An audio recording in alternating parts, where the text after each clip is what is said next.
What was it like replacing James Brown when he went to CBS? It was, again, it's 20 years ago now. It's amazing how time flies. 20 seasons ago, 2006. And, I had been doing games on, the fourth or fifth crew, and we know how that goes.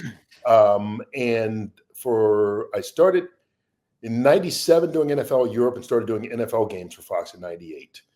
So from 98 to 2006. And so when JB left, they were going to have auditions and bring, a bunch of us in to audition and work with Terry and the guys on just seeing how the chemistry worked, et cetera.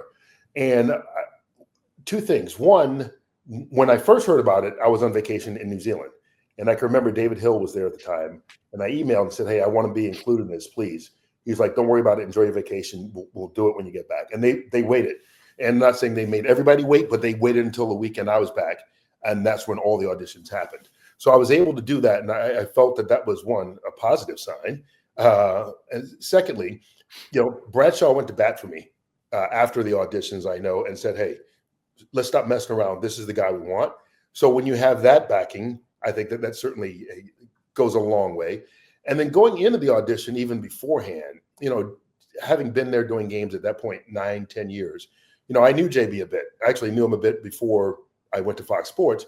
And he could not have been more gracious in helping me as I was going through the audition and said, hey, look, the producer, again, at the time, Scott Ackerson, I keep saying at the time, we've only had one change in everything, one change in CEO, one change in producer. But anyway, he said, hey, your producer, Scott Ackerson, when you do the scoreboards, he likes them done in 4 seconds.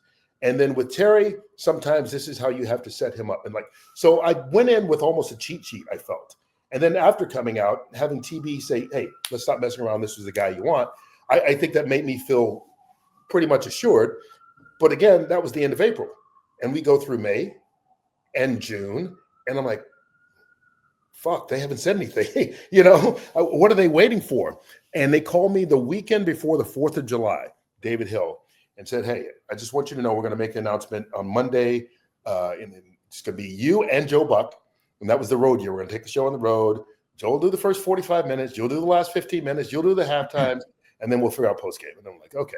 But again, I'm going from being the fourth or fifth crew. I am not complaining. I am happy. So I asked David, I go, okay, David, now that I'm going to do this gig, you've been number one for 12 years. What's your advice to me? His exact words to me were, don't fuck it up. And once he said that, I knew what the mission was. Don't screw it up, because anything that changed, it was going to be blamed on me. And that's how I looked at it. So I think there was a little bit of pressure being the new guy, obviously, with an established crew that had been together for a dozen years, that it set the standard that was, not only number one in the ratings, but they changed the way pregame shows were done. Nobody did an hour pregame show before Fox NFL Sunday. And I know that's hard for a lot of people to believe, but it was a 30-minute show and that was it. And so many things of the entertainment aspect of it and all of it changed. So I felt a bit of pressure when I went there going, okay, I can't screw this up, because if we're not number one anymore, the one change has been the host, and I'm the guy that they would look at. But those guys, again, they alleviated the pressure. I think by being on the road that first year, it brought us closer. It made it happen sooner. It's probably the way to say it. You're going to dinner with guys on the road. You're playing cards with guys on the road. You're having drinks with guys on the road. And, those types of things accelerate relationships much more so than just kind of showing up on a weekend and getting together in the studio. And how did it go from splitting the hosting role with Joe Buck to then you just kind of taking that full time? So that was in 2006 was that road year, and we split it. And they decided in 2007 that they wanted to move it back to the studio and one host. I don't know, whose decision that was. David Hill was obviously in charge at that time. And at that point, it was kind of going back and forth, or at least the way it was told to me. Either I would be the host and Joe would go back to doing games with Troy as the number one guy, or Joe would be the host and I would go back and be the number two play-by-play guy at Fox. I wouldn't get the number one gig, but I get the number two gig. And so it was just kind of hung in the balance for a little while.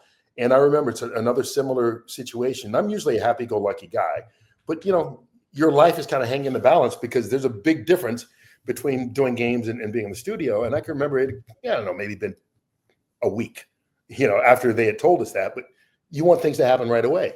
And I Yeah. was sitting at home and I was just like, God, same thing. I'm not hearing anything. If I'm not hearing anything, it's probably not a good thing.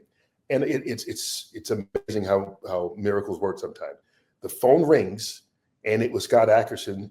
It was kind of a similar thing that, hey, we're going to make an announcement next week. I just want you to go out, have a good time with your wife, enjoy the weekend, and you're going to be the guy starting next year full time in the studio. And that's how the decision at least was shared with me. What was your relationship with Joe like at the time? Like, did you reach out to Joe Buck and see, does he want the full-time hosting gig, or did he want to be the number one guy with Aikman? No.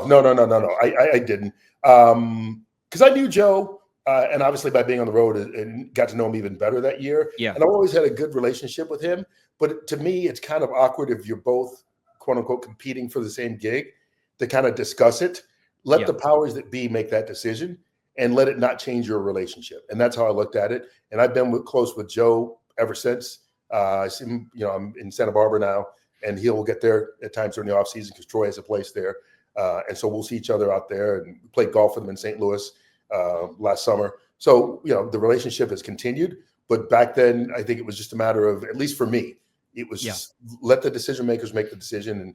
And that way it doesn't affect our friendship.